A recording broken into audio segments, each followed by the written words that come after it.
दोस्तों, क्या हम कुछ नया कर सकते हैं? ऐसा कुछ नया कर सकते हैं जो हम इस साल इंश्योरेंस में काम करके दूसरे एडवाइजर से बिल्कुल अलग कुछ ऐसा करके हम अपने सपने पूरे कर सकते हैं और हम अपने लक्ष्य को प्राप्त करके एमडीआरटी, सीओटी, टीओटी कर सकते हैं। आज की इस वीडियो में हम जानने वाले हैं 10 वो तरीके जिनको आप इंप्लीमेंट करके दूसरों से कुछ अलग करके इस 2025 में आप अपने सपने पूरे कर सकते हैं और एमडीआरटी कर सकते हैं। तो नमस्कार दोस्तों, मैं अमित त्यागी, आप सभी का स्वागत है हमारे YouTube चैनल में। अगर आपने अभी तक हमारे YouTube चैनल को सब्सक्राइब नहीं किया है, हमारे YouTube चैनल को सब्सक्राइब कीजिए और साइड में जो बेल आइकन है उस पर जाकर नोटिफिकेशन को ऑल पर सेट कीजिए। और अगर आप हमारी वीडियो पहली बार हमारे फेसबुक पेज पर देख रहे हैं तो हमारे फेसबुक पेज को लाइक कीजिए, फॉलो कीजिए और शेयर जरूर कीजिएगा अपनी टीम के साथ में। दोस्तों, सभी इंश्योरेंस एडवाइजर अपने लक्ष्य को प्राप्त करना चाहते हैं। हो सकता है आप किसी कंपनी में फुल टाइम जॉब करते हैं, लेकिन जॉब के साथ साथ आपने इंश्योरेंस में एजेंसी ली हुई है। वो इसलिए ली हुई है ताकि आप साइड बाय साइड कुछ एक्स्ट्रा इनकम जनरेट कर पाएं।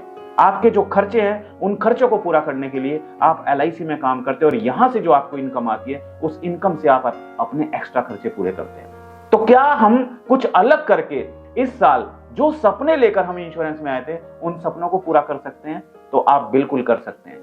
आपको मैं कुछ 10 पॉइंट बता रहा हूं। इन 10 पॉइंट्स को आप अपनी डायरी में नोट कर लीजिए और इन पर आज से ही इंप्लीमेंट करना शुरू कर दीजिए। आप देखिए कि किस तरीके से आपको रिजल्ट मिलने स्टार्ट हो जाते हैं। सबसे पहले दोस्तों, हमें गलती क्या करते हैं? हम गलती करते हैं, हम क्लाइंट की पर्सनल नीड को नहीं समझते हैं। तो आज से आपको पहले पॉइंट पर काम करना है, understanding the clients personal need. यानी कि आपको क्लाइंट की जो पर्सनल नीड है उनको समझना है।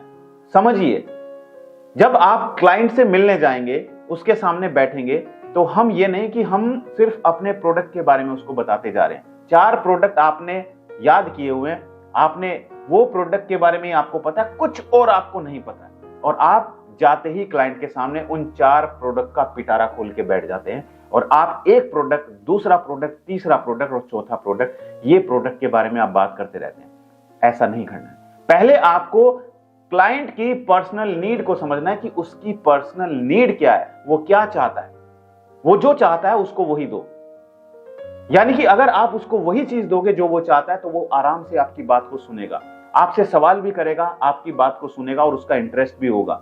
उसको कुछ ऐसा मत बताओ जिसमें उसका इंटरेस्ट ही ना हो। तो दूसरा आपको क्या ध्यान रखना है दोस्तों, उसको कुछ अलग ऑफर दीजिए। आप ऑफर इन द सेंस कि उसको कुछ आप नए प्लान्स बना के दीजिए। नए प्लान्स कैसे होते हैं? देखो, अब आप कहेंगे कि सर एलआईसी के जो प्लान्स हैं वही प्लान्स तो हम क्लाइंट को बताएंगे। हाँ, वो प्लान आप बताएंगे, मैं मानता हूं, लेकिन उसके साथ में कुछ नमक मिर्च लगा के दो। यानी कि जब हम खाना खाते हैं, खाना अगर स्पाइसी नहीं होगा तो टेस्ट नहीं आएगा।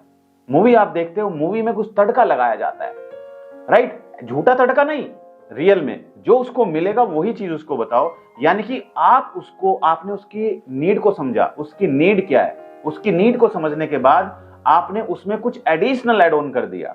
एड ऑन मतलब राइटर आपने ऐड कर दिए, एड ऑन मतलब आपने टर्म राइटर ऐड कर दिया या अलग से टर्म इंश्योरेंस आपने ऐड कर दिया। और अगर क्लाइंट की जो रिक्वायरमेंट है वो है हेल्थ के बारे में भी वो ज्यादा कॉन्शियस है, तो उसको कुछ हेल्थ इंश्योरेंस पॉलिसी भी साथ में आप दे सकते हैं, राइट? जब आप क्लाइंट को ये देंगे तो कहीं ना कहीं आप क्लाइंट की जो नीड है उसको फुलफिल कर रहे हो, उसको एक नया ऑफर दे रहे हो। आप उसको बोले कि सर आज हमारी कंपनी में ऑफर निकला हुआ है, अगर आज आप हमारा प्रोडक्ट खरीदते हैं तो आपको और भाभी जी के लिए आज एक मूवी टिकट आपको दिया जा रहा है, कपल्स के लिए। तो उसको कुछ ऑफर दीजिए आप। तो दूसरा आपको क्या करना है, आपको कुछ नया ऑफर देना है। ऐसा नहीं है कि वो पहली बार आपसे ही मिल रहा है, आपसे ही वो प्रोडक्ट समझ रहा है। हो सकता है वो 2-4 लोगों से पहले मिल चुका हो, 2-4 लोगों से पहले वो प्रोडक्ट समझ चुका हो, उन्होंने पॉलिसी समझी हो। लेकिन अगर आप उसको कुछ नया देंगे, वो कहेगा कि यार उसने तो हेल्थ इंश्योरेंस के बारे में नहीं बताया था कि इसमें मुझे हेल्थ इंश्योरेंस भी मिलेगा। तो आप बोलना कि सर ये पैकेज हमने बनाया, हम आपको ये पैकेज दे रहे हैं, ये पैकेज आपको कोई और नहीं दे पाएगा, राइट? तो दूसरा आपने उसको क्या किया, यूनिक प्रोडक्ट पैकेजिंग बना के दी। तीसरा, आपको डिजिटल प्रेजेंस के बारे में भी मजबूत करना है। यानी कि सोशल मीडिया और डिजिटल प्लेटफॉर्म पर आपको पहले ब्रांड बनना है। जब आप क्लाइंट के पास जाएंगे तो जाने से पहले क्लाइंट आपके बारे में सारी बातें जानता है कि आपका ऑफिस कहाँ है, आप क्या हैं, आपकी सोशल प्रेजेंस क्या है, आपके यूट्यूब पर कितने सब्सक्राइबर हैं, आपके फेसबुक पर कितने फॉलोअर्स हैं। क्लाइंट को हर एक चीज के बारे में पता है, आपके अचीवमेंट क्या है। तो जब आप पहली बार क्लाइंट के पास जाएंगे, आप तो पहली बार क्लाइंट के पास जा रहे हैं, आप तो पहली बार क्लाइंट को फेस कर रहे हैं, फर्स्ट टाइम उसके सामने बैठे हैं, लेकिन क्लाइंट आपके बारे में सब जान चुका है। सोशल मीडिया पर वो आपके यूट्यूब चैनल भी देख चुका है, आपकी वीडियोस भी देख चुका है, आप जो प्रोडक्ट उसको समझाने जा रहे हो वो प्रोडक्ट भी वो आपके चैनल पर जाकर वीडियो देख चुका है, समझ चुका है, राइट। तो कहीं ना कहीं आपकी डिजिटल प्रेजेंस होना भी बहुत जरूरी है। अगर ऐसा आप करेंगे तो क्लाइंट का ट्रस्ट भी आप पर होगा, और क्लाइंट कभी भी अगर उसको इंश्योरेंस लेना है और आपकी सोशल प्रेजेंस बहुत अच्छी है तो वो कभी आपको मना नहीं करेगा। नेक्स्ट पॉइंट दोस्तों, चौथा पॉइंट है, आप क्लाइंट को एजुकेट करें इंश्योरेंस के बारे में।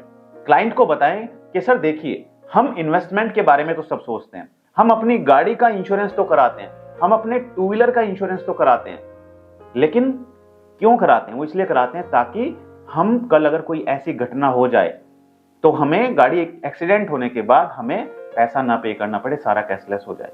और कुछ लोग चालान से बचने के लिए भी कराते हैं, लेकिन लाइफ का इंश्योरेंस उससे कहीं ज्यादा महत्वपूर्ण है दोस्तों। लाइफ का इंश्योरेंस क्यों जरूरी है उसको आप बताइए, लाइफ इंश्योरेंस कराने के क्या बेनिफिट्स हैं, यानी कि उसको एजुकेट कीजिए। अगर उसके माइंड में कहीं लाइफ इंश्योरेंस के बारे में नहीं आ रहा है, वो mutual fund, FD, fix deposit, post office के बारे में सोच रहा है, और आप इंश्योरेंस के बेनिफिट उसको बताएंगे, तो कहीं ना कहीं उसको लगेगा कि हाँ, मुझे लाइफ इंश्योरेंस में जाना चाहिए, मुझे इंश्योरेंस कराना चाहिए। नेक्स्ट दोस्तों, पॉइंट नंबर 5 है, आपको क्या करना है? ट्रांसपेरेंसी रखनी है। प्रोफेशनल अप्रोच एंड ट्रांसपेरेंसी, यानी कि आप प्रोफेशनल तरीके से क्लाइंट से बात करेंगे और हर एक चीज में ट्रांसपेरेंसी होनी चाहिए। ट्रांसपेरेंसी इन द सेंस, यानी कि जो एक्चुअल में पॉलिसी में बेनिफिट्स हैं, जो फीचर्स हैं, वो सारे फीचर्स आप उसको सही सही बताएं, जो उसको मिलेगा वो बताएं, जो उसको नहीं मिलेगा वो भी बताएं, इसके क्या एडवांटेज है, क्या डिसएडवांटेज है, वो सब बात बताएं। पिटारा खोल के नहीं बैठना है कि ये नहीं तो ये। जैसे मार्केट में सब्जी खरीदने जाते हैं तो सब्जी वाला क्या करता है, सर ये ले लो, ये ले लो, ये ऑफर चल रहा है, सेल चल रही है, सेल चल रही है, सेल चल रही है, वो वाला काम नहीं करना है आपको। आप एक प्रोडक्ट देने जा रहे हो, आप एक ब्रांड हो, आप एक ब्रांड कंपनी के साथ में काम करते हो, जिस कंपनी में आप काम करते हैं वो एक ब्रांड है खुद में। तो आप कोई ऐसे वैसे लोकल ब्रांड का प्रोडक्ट बेचने नहीं जा रहे हो कि आपने सेल लगा दी। आप उसको प्रोडक्ट दो, उसमें ट्रांसपेरेंसी रखो, उस भले ही आपका प्रोडक्ट महंगा है, लेकिन एक एक बात उसको सच बताओ, उसको बताओ कि हाँ सर, इसको लेने का आपको ये फायदा होगा, और इसको अगर आप लेंगे तो हम दूसरे कंपनी के प्रोडक्ट से इसलिए बेटर है। यानी कि हर एक चीज आप उसको बिल्कुल सही बताएं, सही तरीके से बताएं, राइट। ग्राहक के साथ आपको पूरी ईमानदारी के साथ में काम करना है, यानी कि बिल्कुल सच्चाई के साथ में आपको उसको बताना है, पॉलिसी के उसके बेनिफिट्स क्या है वो सब बताना है आपको, राइट। इसके बाद दोस्तों हमें पॉइंट नंबर 6 जो है, पॉइंट नंबर 6 है बेहतर पोस्ट सेल सर्विस। यानी कि बहुत सारे एडवाइजर आप में से ऐसे हैं, कमेंट करके मुझे बताइए आप में से क्या ऐसे एडवाइजर हैं, या आप ऐसे एडवाइजर हैं कि आप क्लाइंट को पॉलिसी देने के बाद भूल जाते हैं। मैं जानता हूं ज्यादातर इंश्योरेंस एडवाइजर ऐसे ही हैं जो क्लाइंट को पॉलिसी देने के बाद भूल जाते हैं। उनको ये नहीं होता है कि क्लाइंट से हम रेफरेंस भी ले सकते हैं, हम पोस्ट सेल सर्विस देते ही नहीं है, बस पॉलिसी बिक गई, दैट्स इट, अपना काम हो गया। नहीं भाई, वहां पर आपने एक टर्म इंश्योरेंस बेचा है, अभी आप वहां पर एक एंडोमेंट पॉलिसी भी बेच सकते हो। पहली बार जब आप क्लाइंट से मिलने गए तो आपको ज्यादा एफर्ट्स लगाने पड़े, लेकिन जब क्लाइंट आपसे प्रोडक्ट खरीद लेता है, आपकी सर्विसेज को यूज कर लेता है, तो फिर उसका ट्रस्ट आप पर बन जाता है। फिर दूसरी बार में आपको ज्यादा एफर्ट्स नहीं लगाने पड़ेंगे, आप आराम से दूसरी बार वो ट्रस्ट करके आपसे प्रोडक्ट खरीद लेगा। उसके घर में एक बच्चे का जन्म हुआ है तो आप बच्चे के लिए उसको कोई अच्छी पॉलिसी सजेस्ट कीजिए, वो डेफिनेटली आपसे पॉलिसी खरीदेगा अगर आप उसको सही तरीके से कन्विंस करेंगे, उसको अप्रोच करेंगे। तो कहीं ना कहीं हमें पोस्ट सेल सर्विस पर भी ध्यान देना है। ऐसा नहीं क्लाइंट ने आपको व्हाट्सएप किया, क्लाइंट ने आपको फोन किया कि भाई मुझे अपने इनकम टैक्स के लिए प्रीमियम पेड सर्टिफिकेट चाहिए, आप उसको कोई रेस्पॉन्स नहीं कर रहे हो। क्लाइंट बोल रहा है कि यार मुझे अपने जो पॉलिसी है, पॉलिसी का मुझे स्टेटमेंट चाहिए, तो आप उसको कोई रेस्पॉन्स नहीं कर रहे हो, ये गलत है। अगर आप क्लाइंट को तुरंत रेस्पॉन्स करेंगे, उसको अपना एड्रेस चेंज कराना है, वो आपको फोन कर रहा है कि भाई मेरा एड्रेस चेंज करा दीजिए, अब मैं यहां से यहां पर शिफ्ट हो चुका हूं, आप उसको कोई रेस्पॉन्स नहीं कर रहे हैं, उसको कल पॉलिसी करानी है दूसरी, लेकिन अगर आप आज उसको सर्विस नहीं दोगे, वो किसी दूसरे एडवाइजर को हायर करेगा, किसी दूसरे एडवाइजर से इंश्योरेंस पॉलिसी लेगा। तो कहीं ना कहीं हमें पोस्ट सेल सर्विस पर भी ध्यान देने की जरूरत है। क्या आप अपने क्लाइंट को पोस्ट सेल सर्विस देते हैं या नहीं देते हैं, मुझे कमेंट करके बताइए। इसके बाद है दोस्तों, हम क्लाइंट को कुछ एड ऑन दें। जैसे मैंने आपको पहले बताया, हम क्लाइंट को कुछ एड ऑन दें, और जिसकी हम बात नहीं करते हैं। एड ऑन मतलब राइडर्स के बारे में। आपकी हर एक पॉलिसी में कुछ राइडर्स होते हैं, लेकिन आप में से 90% एडवाइजर ऐसे हैं, मैं गारंटी के साथ कह सकता हूं, आप भी वीडियो देख रहे हो, आप भी अपने क्लाइंट को राइडर नहीं बताते हो, राइडर नहीं देते हो। यस और नो, बताइए आप मुझे खुद, क्या ऐसा वास्तव में है कि आप अपने क्लाइंट को राइडर के बारे में नहीं बताते हो? आप अपने क्लाइंट को अपनी पॉलिसी, जो बेस पॉलिसी है, उसके साथ में एड ऑन करके राइडर्स दीजिए। उसको क्रिटिकल इलनेस राइडर के बेनिफिट बताइए, उसको टर्म राइडर के बेनिफिट बताइए, उसको प्रीमियम वेवर बेनिफिट के राइडर बताइए। बताइए भाई, एलआईसी ने अगर राइडर दिए हैं, वो इसीलिए दिए हैं ताकि आप क्लाइंट को राइडर्स के बारे में बताएं, क्लाइंट को राइडर दें। तो आप जब क्लाइंट को राइडर्स के बारे में बताएंगे तो आपकी पॉलिसी और ब्यूटीफुल बन जाएगी, आपकी पॉलिसी और बेहतरीन बन जाएगी, और आपका क्लाइंट इन राइडर्स की बदौलत आपसे पॉलिसी खरीदेगा।